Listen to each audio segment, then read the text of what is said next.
sou Ina Célia, sou oncologista aqui em Recife, também faço parte de oncogenética. Queria agradecer a participação de todos, né, os palestrantes que aceitaram aí o desafio de participar desse pós-ASCO, a doutora Pilar, o Abílio, a Daniela, e também a participação da Mariana e do Gabriel. O Rodrigo disse que ia tentar entrar, mas ele estava com um sinal muito ruim.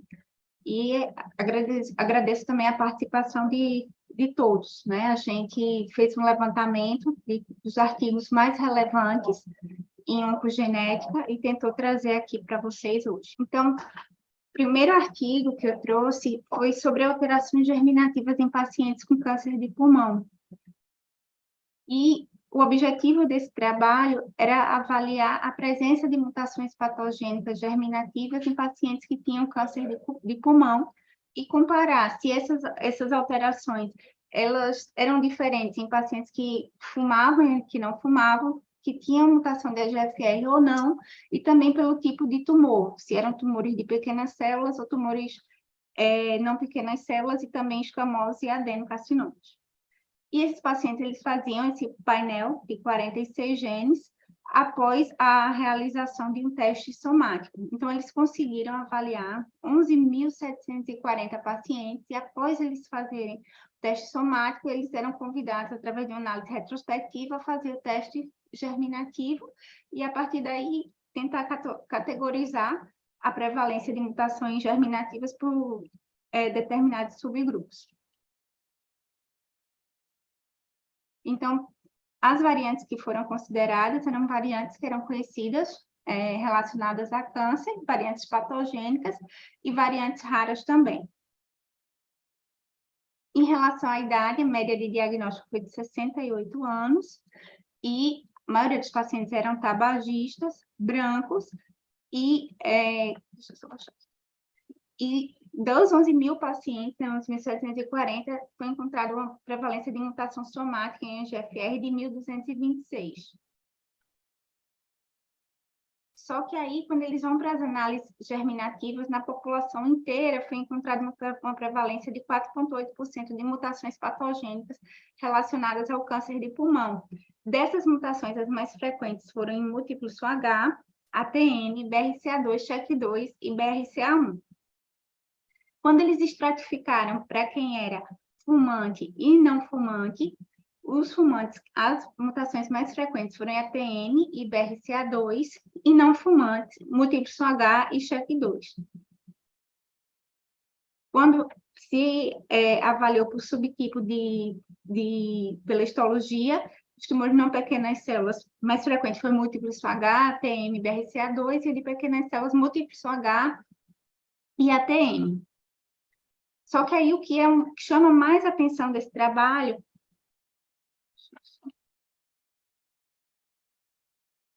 estou só com dificuldade de passar aqui, perdão. Quando ele estratificou por pacientes que fumavam e que não fumavam, só foi encontrada mutação germinativa em EGFR em pacientes que não fumavam. E também, quando foi feita a análise somática, também a gente encontrou achados semelhantes. Não foram vistas mutações em todos os pacientes que tinham mutação germinativa de EGFR, tinham mutações somáticas também, diferente dos outros grupos populacionais. Então, as limitações desse trabalho, né, que foi um trabalho que ele não foi baseado por um histórico familiar, ele sugeriu até que deveria ter sido feito um painel com mais genes, só que aí entra numa questão que, será que todos os pacientes com câncer de pulmão agora, eles têm que ser candidatos à avaliação de oncogenética? Então, um dos levantamentos aí desse trabalho, e quando ele vê em termos de número, isso foi encontrado uma prevalência de 5% de mutações patogênicas, né, 4,8% em câncer de pulmão, e as mutações germinativas no EGFR foram relacionadas tanto a pacientes que não tinham fumado e também com alterações somáticas. Só que aí, na mesma ASCO, né, na ASCO também foi apresentado um outro trabalho na plenária, avaliando mutações germinativas também em pacientes com câncer de pulmão, um trabalho da Universidade de Washington. E aí é um trabalho que ele foi bastante elogiado também lá na ASCO, e eu trouxe aqui para mostrar para vocês que ele encontrou alguns achados um pouco diferentes. Então, esse trabalho ele avaliou 7.788 pacientes que tinham câncer de pulmão, com a média de idade de diagnóstico de 63 anos, só que esses pacientes eles tinham câncer de pulmão e 71% desses pacientes já tinham tido alguma outra história de câncer também. E quando a gente foi ver a prevalência de mutações patogênicas, foi encontrada uma prevalência de 14,9% em toda a população de mutações germinativas, sendo mais frequente BRCA2, seguido por CHEK2, ATM, e aqui faltando também a presença de mutação germinativa em EGFR. Só que aí o que foi interessante é que eles conseguiram fazer uma análise tirando os 70% que tinham histórico familiar, histórico pessoal de câncer, e eles acharam dados praticamente iguais. Né, pacientes que tinham história exclusiva de câncer de pulmão, a prevalência de mutações patogênicas foi em torno de 16%, sendo mais frequente em BRCA2, seguido por EGFR. E, a partir daí, a pessoa que apresentou o trabalho, ele concluiu que os pacientes, hoje, com diagnóstico de câncer de pulmão, devem ser testados de forma germinativa, independentemente do histórico familiar.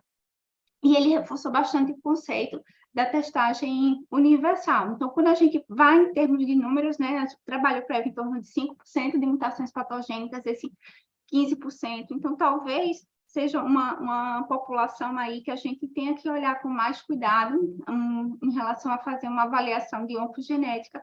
E essa ideia de testagem para esses pacientes, eu acho que é algo considerável. Um outro trabalho, um trabalho que a gente já sai da área de pulmão, é a segurança do belzutifan em pacientes com síndrome de von Hippel-Lindau. Então, esse trabalho ele avaliou o uso em vida real em 20 pacientes que tinham síndrome de von Hippel-Lindau, né? 10 eram homens e 10 eram mulheres, e tinham doença, tanto câncer renal quanto tumores do sistema nervoso central, né, os hemangioblastomas e cistos pancreáticos. E foram 20 pacientes, como eu já pontuei, e foi achada uma taxa de controle de doença em 84% dos pacientes que tinham câncer de rim, 92% que tinham lesões pancreáticas e 90% em pacientes que tinham tumores do sistema nervoso central. Em relação aos eventos adversos, os mais comuns foram fadiga e anemia, e levando, de uma forma geral, houve uma descontinuação de tratamento em torno de 30% na amostra. Então, ele conclui, né, que os pacientes que foram tratados com belzutifan e tinham síndrome de von Hippel-Lindau, né, foram mostrados resultados promissores, né, com uma taxa aceitável de resposta objetiva, uma taxa bastante atrativa, mais de 80% aí em todos os subgrupos. E só houve a taxa de descontinuação foi em torno de 30%, e como a amostra, o grupo estudado foi muito pequeno, 20 pacientes, ele ainda sugere que uma amostra maior seja publicada para análise dos dados. Então, eram esses os trabalhos que eu tinha para mostrar para vocês. E aí, vamos dar continuidade. Se vocês quiserem perguntar alguma coisa, acho que talvez seja melhor a gente discutir no final. Queria convidar a doutora Pilar. Então, esse trabalho é bastante interessante. O que ele fez foi integrar o score de risco poligênico num modelo, aqui especificamente foi no modelo do Type-C, para melhorar a predição, né, de risco de câncer com a combinação desses dois dados. Então, aí... Opa, agora só... sim. Então, o que a gente tem de racional é que o screening e os guidelines de prevenção dependem da avaliação do risco cumulativo ao longo da idade e do risco em 5 anos para o câncer de mama. mais do que 20%, quando você tem mais de 20% de risco cumulativo, você vai fazer um rastreamento mais intenso. Quando você tem mais do que 1,7% de risco de câncer em 5 anos, são pacientes são indivíduos, né, são pessoas que deveriam fazer quimioprevenção, e esses riscos são modelados pelo Tem alguém com o som aberto. Modelos como Tyre-Cuzick e Gale. A performance desses modelos, ela varia de acordo com as etnias, e isso não é bem conhecido. E a gente sabe que a gente tem só apenas 5% do... E você tem uma série de variações, né? Só 5% desses pacientes vão tem um alto risco realmente de câncer, baseado nos genes de alta penetrância, e a gente tem que agora incorporar o risco, a questão dos riscos poligênicos, né? Então, a pergunta do estudo é se nós podemos melhorar a predição de risco, os modelos de predição de risco, dentre os variados grupos, particularmente de acordo com as etnias, incorporando a esses scores de risco as informações do score de risco poligênico. Então, na verdade, você quer fazer um mix das duas informações. Eles fizeram com o Tyre-Cuzick, então o Tyre-Cuzick mais o score de risco poligênico. Então, de metodologia, eles desenvolveram e treinaram, fizeram desenvolvimento e treinamento para scores de riscos poligênicos específicos para ancestralidade, e eles definiram como ancestralidade 3 grupos baseados em continentes mesmo, né? 3 grandes grupos, africanos, asiáticos e europeus. Eles utilizaram esse software, o Aléricas, geraram 78 painéis diferentes, validaram esses painéis, depois eles integraram esses painéis dentro do modelo de Tyre-Cuzick e conseguiram comparar a discriminação só utilizando Tyre-Cuzick com a combinação dos dois como preditivo de risco para o câncer de mama. Só um minutinho, então vamos lá. É um estudo robusto, né? Mais de 300, eles utilizaram coortes de vários continentes, várias coortes distintas, com uma proporção que era variável entre os casos e os controles. Mais de 326 mulheres foram utilizadas para avaliação, e em mais de 293 mil mulheres eles tinham dados clínicos e genéticos para construir os modelos de teste. Então, aqui a gente tem uma discussão, e aqui tem uma questão interessante, como é que se faz, como é que eles definiram a ancestralidade. Então, quando os indivíduos tinham mais de 80% de uma determinada ancestralidade, por exemplo, aqui africanos, você classificava ele como africano. A mesma coisa para asiático, a mesma coisa para europeu. Então, eu precisava ter pelo menos 80%. Quando você tinha menos de 80% de qualquer uma das etnias, ele era classificado como misto. Então, foi assim que eles designaram a ancestralidade dos diversos grupos. Então, no final das contas, aqui a gente tem a performance, né, nas populações, a performance do Aléricas nas populações para validação. Então, e eles utilizaram para validação um subgrupo em que os casos controles eram o mesmo, tinha a mesma proporção do que no conjunto todo da base de dados.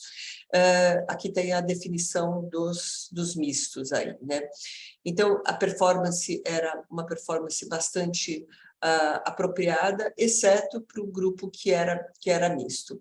Então, a gente tem aqui, deixa eu só ver aqui, então a gente tem aqui a performance dos africanos, dos asiáticos e dos europeus. Então, a gente tem aqui que os africanos que tinham 13%, né, tinham um risco aumentado tinham mais de 20% de chance de desenvolver o câncer de mama, nos asiáticos 10%, nos europeus 15%.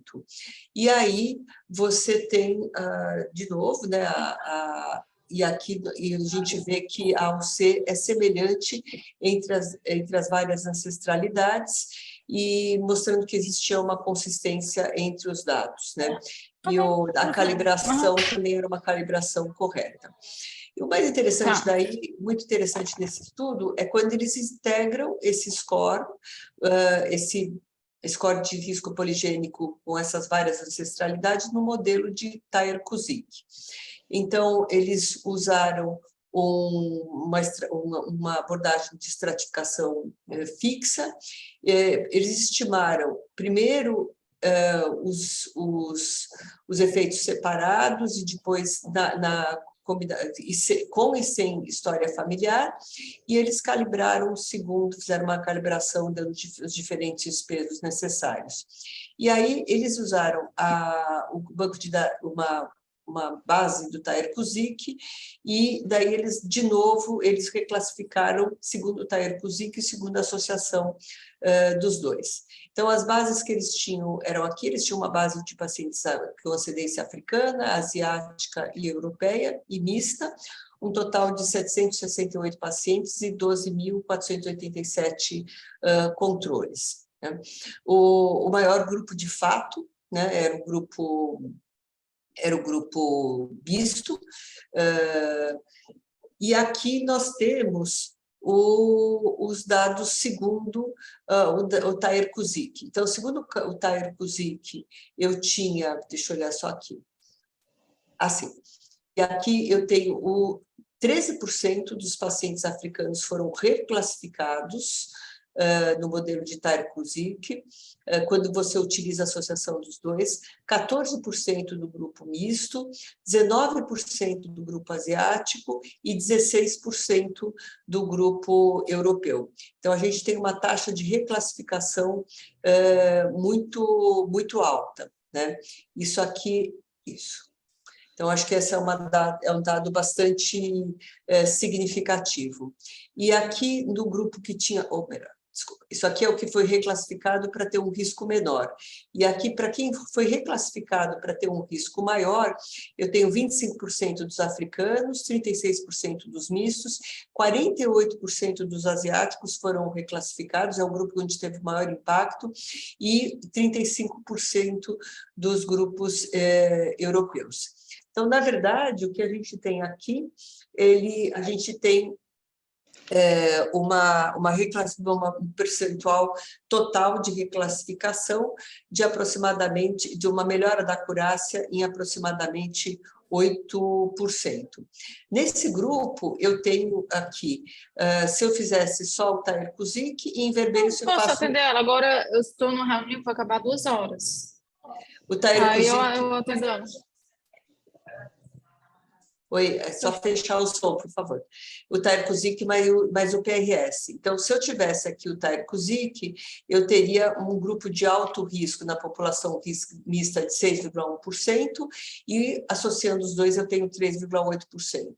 Nos africanos eu tenho 5,2% e 3,2%. Nos asiáticos é onde a gente tem a maior discrepância, né? Eu tenho 4,1% de alto risco versus 1,9% quando eu faço associação, isso, 4,1% quando eu tenho associação dos dois, e 1,9% quando eu tenho utilizo só o Tyrer-Cuzick, e aqui, e nos europeus eu também tenho uma variação, uma diferença importante, né? Então, na verdade, a gente vê que associando os dois, né, eu tenho a associação dos dois, que é o vermelhinho, ela acaba tendo uma discriminação maior e, de uma maneira geral, ela acaba aumentando o percentual de indivíduos com risco maior de câncer de mama até o risco cumulativo maior. Então, ele tem uma importância, na verdade, então, as conclusões dos autores é que eles construíram e validaram 3 scores de riscos poligênicos específicos segundo ancestralidade, né, com uma boa performance, melhor do que na verdade, melhor do que os outros que foram publicados. Você tem um aumento de cerca de 8% na classificação de indivíduos que têm um risco maior, e aqui eles concluem que o score de risco poligênico ele é uma informação importante para predição de risco de câncer de mama na população em geral. Então, a questão toda que fica é validar o score de multiancestralidade, porque foi onde você não conseguiu ter nenhum dado que seja significante, né? Ele não consegue ter uma discriminação apropriada, e que você precisa... Bom, a gente tem que aumentar, obviamente, a ancestralidade na europeia, o tamanho dos indivíduos nesses grupos, se a gente quiser validar modelos clínicos.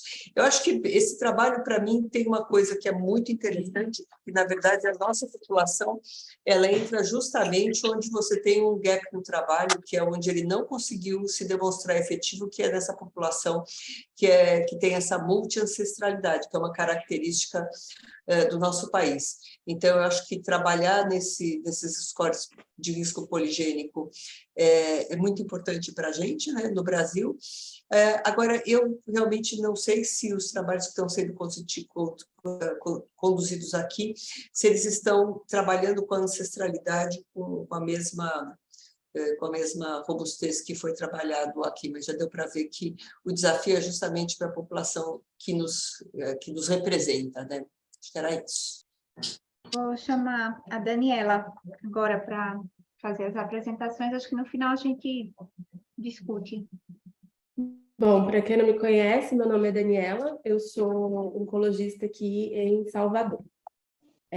Eu fiquei com 2 abstracts. O primeiro, ele vai falar sobre a incidência segundo o câncer de mama primário em pacientes jovens. Então, a gente tem os dados do CER que mostraram que em 5 anos a incidência cumulativa das pacientes menor que 40 anos a desenvolver um novo primário é de 1,54%, e isso é maior dentre todas as outras faixas etárias.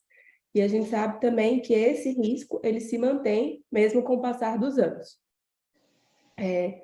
Vários fatores de risco eles estão associados ao desenvolvimento desse novo tumor primário, e dentre eles o estadiamento de TNM, histologia, o status de receptor hormonal, uso de radioterapia, quimioterapia e terapia endócrina. Mas o principal é realmente a presença de variante patogênica nesses pacientes. E aqui, no estudo, ele mostrou que a principal delas é o BRCA1, que foi bem diferente nas pacientes pré-menopausadas, em azul, das pós-menopausadas, em vermelho. Então, o objetivo do estudo era calcular essa incidência cumulativa em 5 e 10 anos de desenvolver o segundo tumor primário de mama, nessas pacientes menor que 40 anos que foram tratadas com urectomia ou mastectomia unilateral, e com um objetivo secundário era avaliar quais eram as características dessas pacientes, as características desse tumor primário, as modalidades de tratamento e a testagem de linhagem germinativa. Então, dentre as 1.300 pacientes, foram excluídas aquelas que tinham já uma doença estádio 4, que já tinham feito mastectomia bilateral, que não seriam submetidas a cirurgias ou que tinham um câncer de mama bilateral ao diagnóstico. E a média de follow-up foram 10 anos. Ficaram, no final, então, uma coorte de 685 pacientes. Dentre essas pacientes, o que a gente chama atenção é que metade delas tinha história familiar de câncer de mama e ovário, e 84% foram testadas para linhagem germinativa, sendo que 6% eram portadoras de variante patogênica, dentre elas as principais BRCA1 e BRCA2. 6% dessas pacientes tinham um tumor primário o primeiro tumor primário em câncer de mama in situ. A maioria delas também tinha receptor de hormônio positivo, e 74% delas já estavam realizando endocrinoterapia pelo menos há 18 meses desde o diagnóstico e recrutamento do estudo. E aí o estudo, então, percebeu que, avaliando todas essas pacientes menor que 40 anos, a incidência cumulativa em 5 anos seria de 1,4% e em 10 anos de 2,3%. Já analisando as características do tumor, a gente sabe que uma amostra muito pequena, a maioria delas não teve significância estatística, mas chama a atenção que ser portadoras de variante patogênica e ter um primeiro primário de mama in situ, teve cerca aí de 4 a 5% maior chance de ter um segundo primário. Quando a gente olha as diferentes pacientes entre aquelas portadoras de variante patogênica e as não portadoras, a gente vê um aumento aí até 5 vezes mais nessa incidência em 5 anos daquelas que foram portadoras de variante patogênica, assim também como naquelas em 10 anos. E se a gente for analisar entre as pacientes que tiveram um tumor inicial, primeiro tumor primário in situ ou invasivo, ter tido in situ também tem muito maior risco de desenvolver o segundo tumor primário, mas a gente não sabe se tem alguma a terapia hormonal tem alguma influência sobre esses dados, com base aqui no estudo. Então, em conclusão, a gente viu que esse risco de um segundo primário de mama em 5 e 10 anos foi de 1,1% e 1,9% naquelas avaliando as carreadoras e não carreadoras de variante patogênica, pacientes menor que 40 anos. Isso é menor do que o analisado, que eu falei primeiro, né, que são os dados do CER, que era 1,54%, e a gente sabe que naquelas que eram portadoras de variantes patogênicas, esse risco era 5 vezes maior. Então, ele também mostrou, né, que o risco de desenvolver um segundo tumor primário naquela paciente que teve um in situ anteriormente era muito maior, mas a gente precisa de outros estudos para avaliar isso. Mas o que fica de mensagem é que a importância, né, de olhar melhor para essas pacientes menores de 40 anos, porque elas têm um perfil diferente das outras pacientes, e a maioria dos estudos coloca, em geral, a maioria das pacientes são aquelas realmente de idade superior, e isso vai trazer informações para a decisão cirúrgica, para o follow-up e o screening dessas pacientes, além da importância de testar as pacientes menor que 40 anos, visto que é muito maior o risco delas desenvolverem um segundo tumor primário quando são portadoras de variantes patogênicas. E o segundo estudo fala um pouco de ancestralidade também, igual da doutora Pilar, e ele falava sobre uma análise genômica ajustada para ancestralidade e essa associação com tumores, pacientes com tumor ou múltiplos tumores primários. E aí a gente sabe que variantes raras no gene de reparo do DNA, elas normalmente têm alta penetrância, estão mais associadas com síndromes e com um ou mais tipos de câncer. E painéis multiplexos, eles nos permitem testar essas variantes raras e a gente sabe que essas informações são úteis para a plástica clínica. No estudo, eles usaram painel IMPACT, que avaliava até 500 genes, com os fenótipos de 33 tipos de tumor e suas combinações, e eles avaliaram 100 genes da linhagem germinativa. Esse estudo foi um estudo retrospectivo, então ele avaliou retrospectivamente 28 pacientes que tinham sido sequenciados pelo IMPACT. 39% dos pacientes consentiram para poder ser avaliada, testar a linhagem germinativa, e 61% consentiram apenas para analisar a parte somática. Então, eles tiveram que anonimizar essa linhagem germinativa. E aí, dentre os objetivos do estudo, era justamente desenvolver um método para poder anonimizar essas variantes germinativas e avaliar a ancestralidade, né, continental ou subcontinental, similar com o que a gente encontra no Gnome ID. Eles utilizaram uma ferramenta chamada PathoMan, que fazia justamente isso, conseguia avaliar a patogenicidade dessa variante através genômicas e avaliar qual era o achado delas dentre as ancestralidades genéticas e o fenótipo de ter um ou múltiplos tumores primários. E aqui na coorte a gente vê que 18% dos pacientes tinham tumores múltiplos primários, 83% deles já eram metastáticos, 25% eram de ancestralidade judaica askenazi e 54% de ancestralidade europeia. Dentre o número de pacientes, né, dos tumores, é bem parecido com a incidência que a gente encontra mesmo na prática. A maioria era de câncer de mama, pulmão, intestino, próstata e pâncreas. Foram avaliados, como eu falei, esses 100 principais genes associados ao desenvolvimento de câncer, dentre eles o BRCA1, BRCA2, os genes de estabilidade microsatélite, CHEK2, ATM, e ele conseguia, o mais interessante, eles conseguiam diferenciar a ancestralidade genética. Então, eles conseguiam diferenciar no geral e até conseguiam, dentre aqueles pacientes, ver o que era realmente de ancestralidade europeia e diferenciar de ancestralidade judaica askenazi, por exemplo. E aí, o estudo ele encontrou que 13,5% desses pacientes eram portadores de variantes patogênicas ou provavelmente patogênicas. A maioria dos pacientes que eram portadores de alguma variante patogênica, eles tinham tumores múltiplos, né, em torno de 17,2%, e isso era maior independente da linhagem, da ancestralidade, quer dizer. E a gente viu aqui, avaliando a frequência do tumor, dos tipos de tumores, né, a maioria tem 10% são 10% portadores de variantes patogênicas, se sobressai um pouco mais aqueles que são dependentes do BRCA, como ovário, pâncreas, próstata e mama. E outra coisa interessante é que quando eles foram avaliar os tipos de tumores entre as variantes patogênicas, a gente conseguiu ver a associação de BRCA2 com cânceres de via biliar, por exemplo, além do variante patogênica em ATM, com presença de tumor do trato biliar, e mesotelioma com o BRCA2, e uma coisa que não foi encontrada foi aquela associação pan-tumor do CHEK2. Então, concluindo, o estudo ele mostrou que 3,5% dos pacientes eles tinham alguma variante patogênica acionável dentre esses 100 genes conhecidos para predisposição de câncer.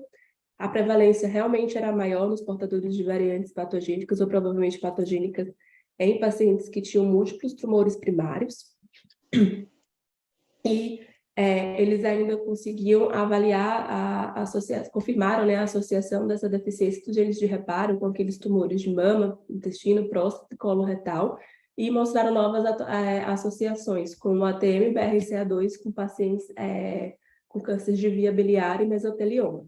E a gente ainda conseguia avaliar dentro disso a perda de heterozigosidade nesses tumores. Obrigada. Obrigada, Daniela. Agora eu vou chamar o Abílio para fazer as duas últimas apresentações. Muito obrigada. Bem, muito obrigado, gente. Obrigado pelo convite. Meu nome é Antônio Abílio Santa Rosa, eu sou médico geneticista aqui no Rio de Janeiro. Para quem não me conhece, é um prazer muito grande para mim estar aqui apresentando com vocês isso hoje. Peço desculpas pela qualidade dos meus slides, que está bem inferior aos de vocês que mostraram, eu não consegui acessar o texto deles, então peguei o próprio texto do pôster e os traduzi todo. Então, eu traduzi todo o texto dos pôsteres. Na verdade, esse primeiro pôster é desse método Hércules, que é a proposta de um painel de sequenciamento de câncer de próstata para análise paralela de DNA tumoral circulante e, ao mesmo tempo, de DNA das células tumorais circulantes. O background do estudo, Abílio, na verdade, você compartilhou?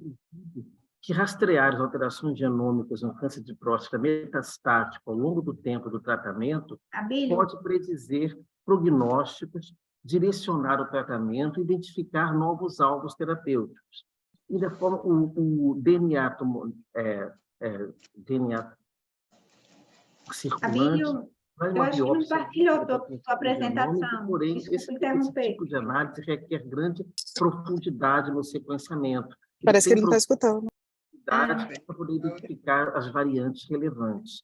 Então, normalmente, ele devia ser complementado para análises adicionais com análise de DNA das células tumorais circulantes, normalmente na mesma amostra.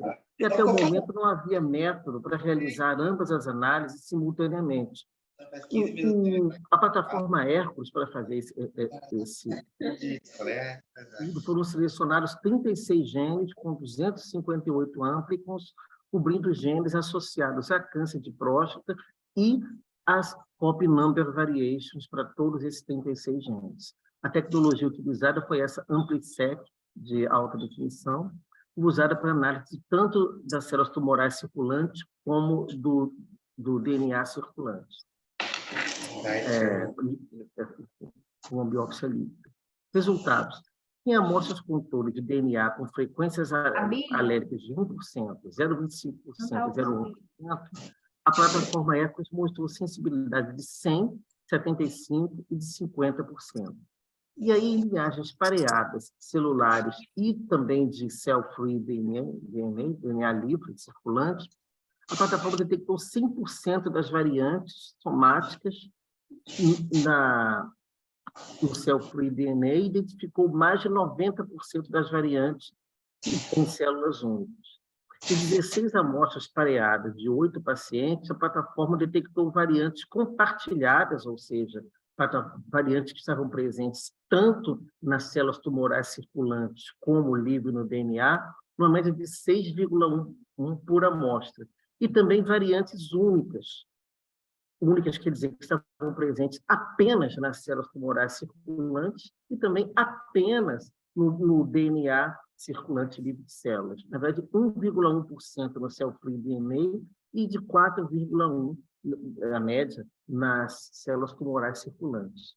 Na verdade, eles concluíram que a plataforma ECOS é o primeiro painel específico para câncer de próstata capaz de sequenciar paralelamente tanto as células tumorais circulantes como o DNA circulante tumoral. Na validação analítica preliminar, a plataforma detectou variantes somáticas com alta sensibilidade em amostras pareadas, tanto de células tumorais circulantes como DNA livre circulante. A plataforma tem o potencial de aumentar a detecção de variantes, abrangendo a evolução do DNA genômico e circulante durante o tratamento e progressão do câncer de próstata. E essa é a importância maior desse pôster e da validação dessa plataforma, porque o sequenciamento paralelo de células tumorais circulantes e também do DNA circulante ajudará na abordagem da heterogeneidade tumoral e da hematopoese clonal, que são fenômenos muitas vezes encontrados nos nossos pacientes, que nós, às vezes, não sabemos como interpretar. E essa correlação pode nos ajudar a mapear em que momento do diagnóstico, em que momento da progressão tumoral aquelas mutações aparecem. E o outro pôster é um pôster que talvez seja de outra forma, com outra vertente, mas traz conclusões bem interessantes. Disparidades nos resultados dos testes genéticos de uma coorte de 493.515 mulheres brancas e negras. Abílio, verdade, você não está conseguindo compartilhar. Que pacientes negros são mais propensos a receberem diagnóstico de variantes de significado incerto do que brancos. E aí tem que se colocar como teste americano, brancos, do que eles entendem, são brancos não hispânicos, brancos somente de etnia europeia.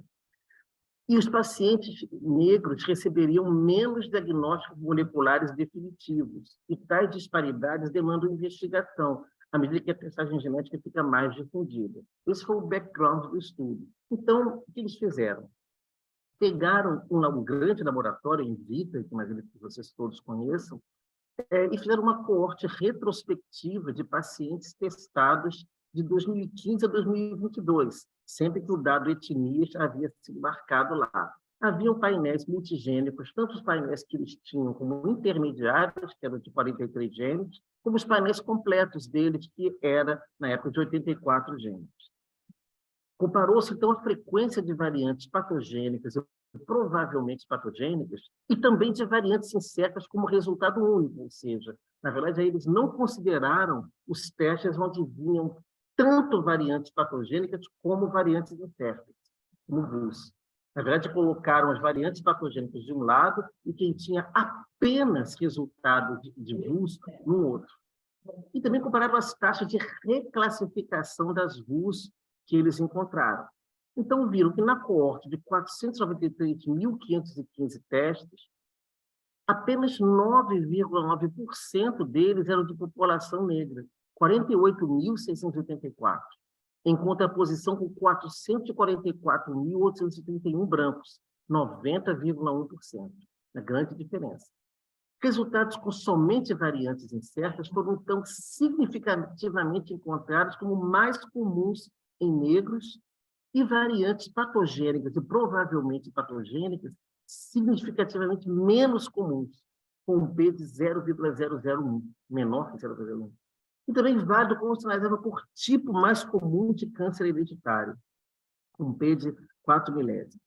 Negros tinham maiores taxas de reclassificação de VUS, 12,7% de 13.629 testes com VUS únicos, se comparados com os brancos, de 8,8%. E, frequentemente, essas reclassificações eram para baixo, para reclassificá-las como variantes benignas ou provavelmente benignas. Aqui está um pouco do quadro onde isso foi colocado. Repare que em todos os pacientes, aqui no início, 4.330, vocês estão vendo minha seta, de 4.337 pacientes, 9%, e teste de VUS 46, em contraposição com os brancos, 13 e 32. Ou seja, mesmo nessas pequenas diferenças, eles viram um grande dado.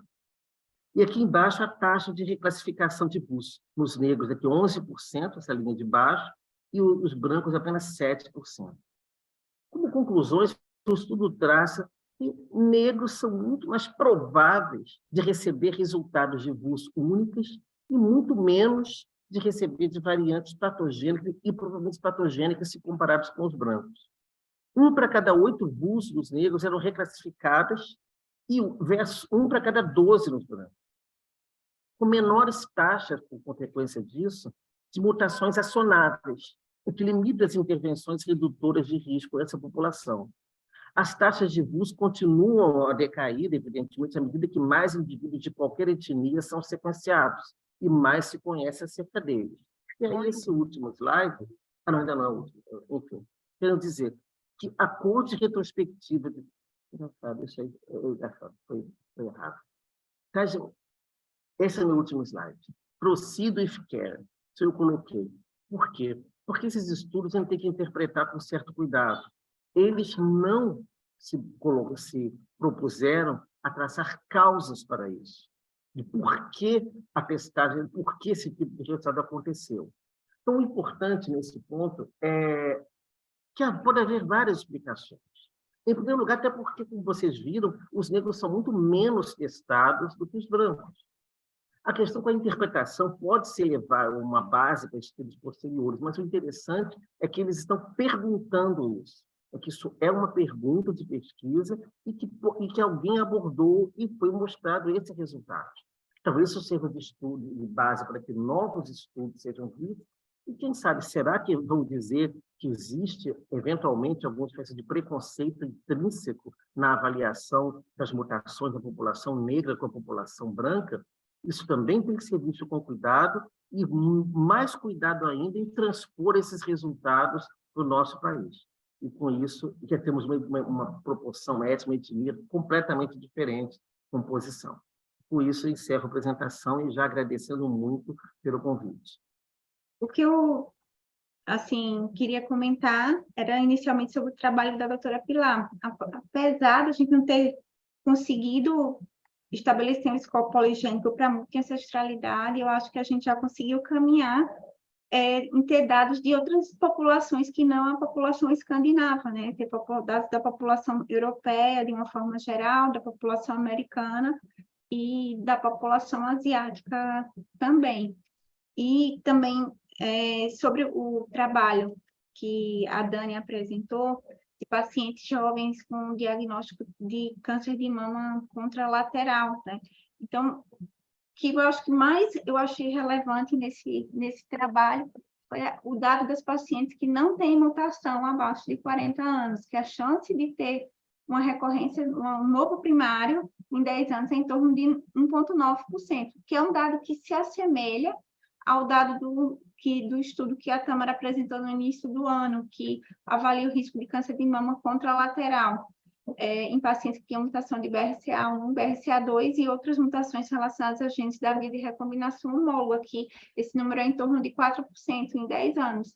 Então, eu acho que isso fortalece, né, a gente reforçar a conduta de cirurgias conservadoras, né, nesse grupo populacional. E a última coisa assim, que eu queria falar é sobre o trabalho do Abílio, esse último, da população negra versus população branca. É um trabalho com quase 500 mil pacientes. E nesse trabalho ele mostra o quanto a população afrodescendente é subrepresentada, né? E, além da subrepresentação, esses pacientes eles têm mais achados de variantes de significado incerto. Eu acho que mostra uma preocupação, né, da sociedade de uma forma geral com o tema, que o ano passado teve uma apresentação oral que foi ovacionada, que avaliou... Isso fez um trabalho muito semelhante em pacientes exclusivamente com câncer de próstata.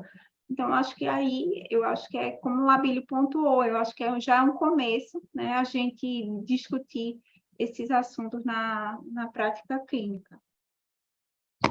Ina, você está me ouvindo? Estou.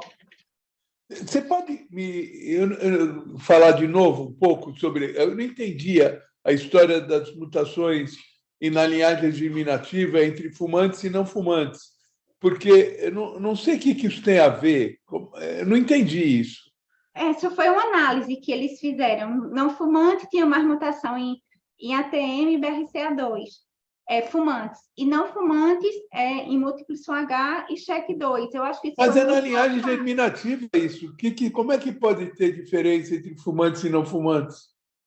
E só foi a porcentagem. Ele descreveu o dado em termos de porcentagem. Ele não fez nenhuma correlação, só foi o dado de porcentagem. O que ele conseguiu estratificar foi a avaliação do EGFR, que foi presente exclusivamente em não fumantes, em não tabagistas e em pacientes que tinham mutação somática. Eu acho que no fundo, esse é o único dado relevante desse trabalho, além da prevalência de mutação germinativa em torno de 4,8%, mais ou menos.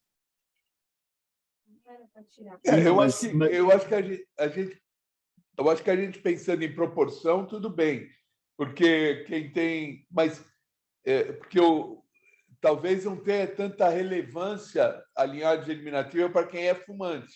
É uma questão epigenética tão forte que perde a significância do fumante. Mas é isso, então. É questão que você entendeu assim.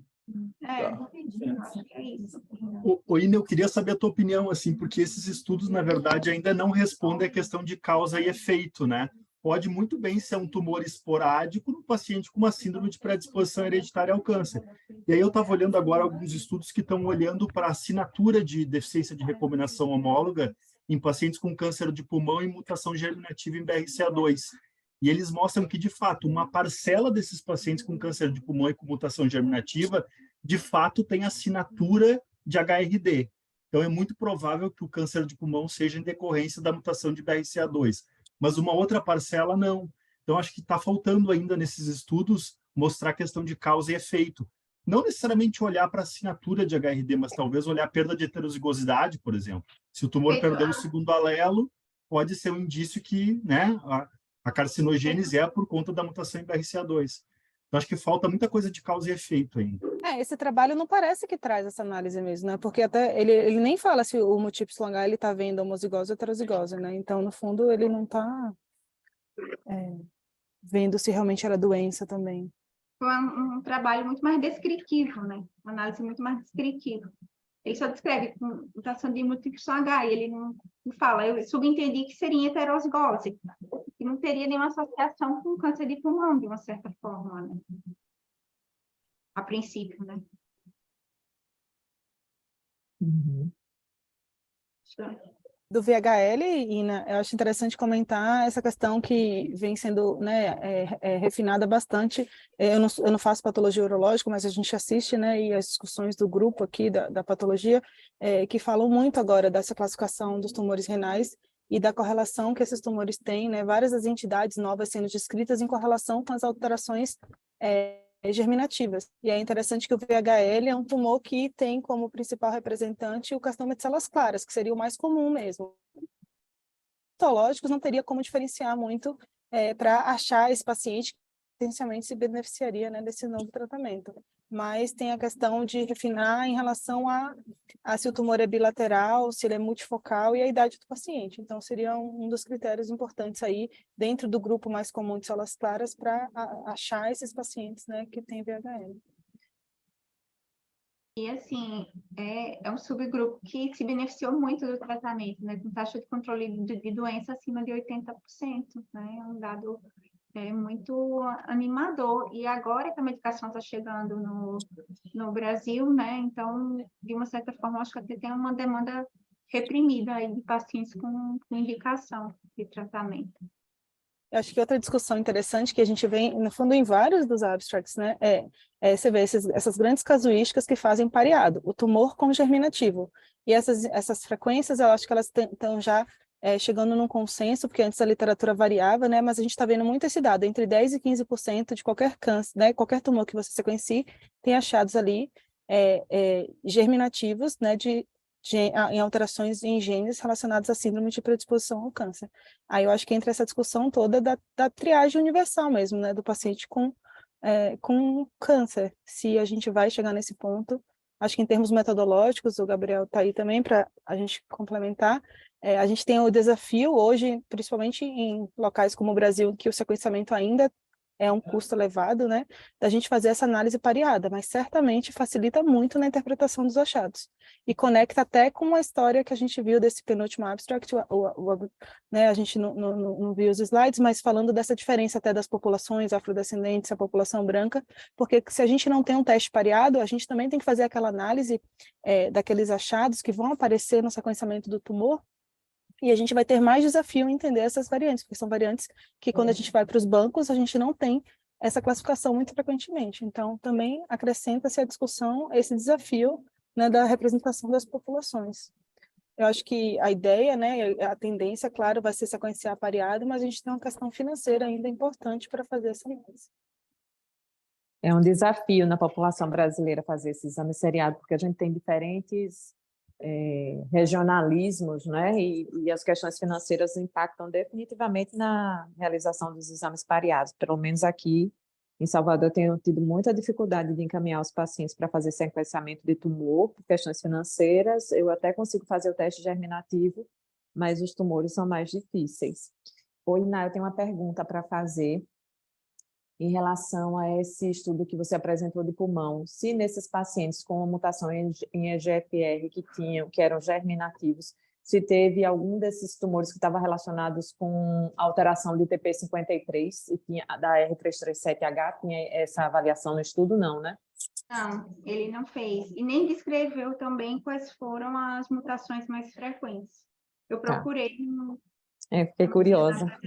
E a gente não espera, né, que a mutação R337H apareça nessa corte, né? Então, E o que eu fiquei pensando, porque geralmente as mutações germinativas relacionadas a câncer de pulmão na GFR, a do T790M, né? E ele não fez nenhuma menção, alusão aí a isso. Isso mesmo. Essas mutações de EGFR que foram encontradas na linhagem germinativa eram ativadoras? Eu acho que sim, doutor Jorge. Estranho você ter mutação ativadora na linhagem germinativa, né? Porque aí você, talvez, não sei nem como é que o feto se desenvolve com uma mutação ativadora na linhagem germinativa. Eu acho que a T790M que é bem descrita, doutor Jorge.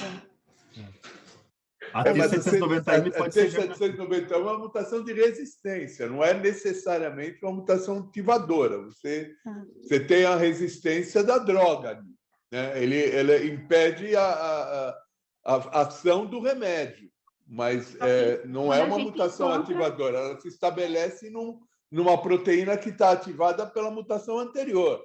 Mas ela pode, quando você dosa, antes de dar a droga, e já encontra o T790M, provavelmente ela é de origem germinativa, ela não apareceu por mecanismo de resistência. Sim, claro. Então, talvez seja essa diferença que o senhor está comentando, exato. Ela não é a ativação como seria, por isso que permite, né, a viabilidade em ser germinativa, é isso que o senhor quer dizer, né? Então, mas é difícil imaginar uma mutação que produz uma que ela em heterozigose ela já funciona, né? Na linhagem germinativa. Isso que eu acho. Ele não entra em detalhes de que tipo de mutação está no EGFR. Não. Eu acho que Isso faltou esse dado. uma curiosidade, um paciente que tem T790M germinativo, ele poderia usar o osimertinib ou não? Acho que não. Não, acho que sim. Acho que poderia, sim. O terceiro, Acho que poderia. Mudei de ideia. Pensando que está em células normais. Eu pulmão hoje, mas assim, eu imagino que a droga não vai agir bem, né? Não, mas o paciente que tem T790M na linha germinativa, ele não vai fazer o câncer por causa do T790M, vai? Não sei. Eu acho que não. Ele só vai... Não, acho que não, porque o T790M não é um cogênico, na minha opinião. T790M é uma mutação de resistência à droga. T790M, né? É uma mutação de resistência à droga. No sítio de doação de fósforo, ali a droga entra lá e impede a fosforilação. Mas quando você tem essa mutação, a droga não entra. Mas se a proteína não estiver ativamente mutada, se o gene não estiver ativamente mutada e a proteína ativa, não vai acontecer nada com o T790M. A gente pode tentar ver a frequência em outros tumores, né, que não pulmão. Minha experiência pessoal de ter visto 2 casos, os 2 eram pulmão, mas aí, né, a gente não consegue fazer uma Mas ele deve ter outras mutações. Eu vou procurar e trago em alguma reunião para tentar responder. Gente, Oi, desculpa né? perguntar uma coisa. Perdão, eu vi pelo Zoom, pelo chat, minha aula não foi, eu estava aqui falando e vocês não estavam vendo o slide. Não foi. E a gente tentou te avisar umas 15 vezes. Meu Deus, desculpem, gente. Perdão, vocês me viram falando aqui sozinhos, sem os slides. Agora já foi. Foi ótimo, amigo. Eu falando do Hércules e falando da questão racial, e vocês não viram nenhum slide. Você quer comentar alguma coisa, Abílio? Foi ótimo. Não, na verdade, mas comentar um aspecto que foram slides bem díspares, um totalmente molecular para novas tecnologias e novas plataformas de sequenciamento, e o outro bem social, e tentando ver até que ponto nós podemos ter, de alguma forma, nós, os pesquisadores, as análises, possam ter algum tipo de viés implícito, racial. Será que alguém vai chegar e descobrir que testes genéticos podiam ser racialmente interpretados? Isso é um precedente perigoso. Tem que ser visto com muito cuidado. Eu botei no final uma frase "proceed care", o último slide que eu mostrei, que a partir desse ponto a gente tem que proceder com cuidado. O segundo post, que o linhagem germinativa e esses testes da Invitae, foi uma coisa interessantíssima. Eles pegaram 7 anos de análise, quase 500 mil testes, e viram que podiam ser a interpretação racialmente enviesada. Isso é muito sério. Isso é muito sério. E talvez possa abrir precedentes perigosos para as nossas análises.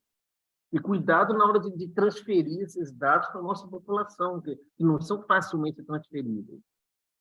Não sei o que vocês acham dessa questão, mas a gente está vendo aqui, o importante desse trabalho é que ele foi feito. Não é nem o resultado, é que ele foi feito, que estiveram pensando nisso e pesquisaram e encontraram dados a ponto de serem mostrados. Se isso vai servir de base para novos estudos e novas considerações, é outra questão, mas só o fato de fazerem a pergunta já é importante. Eu não sei o que eu acho, eu não sei. Queria ver a opinião de vocês também quanto a isso. Então, vou agradecer a participação de todos e uma boa semana.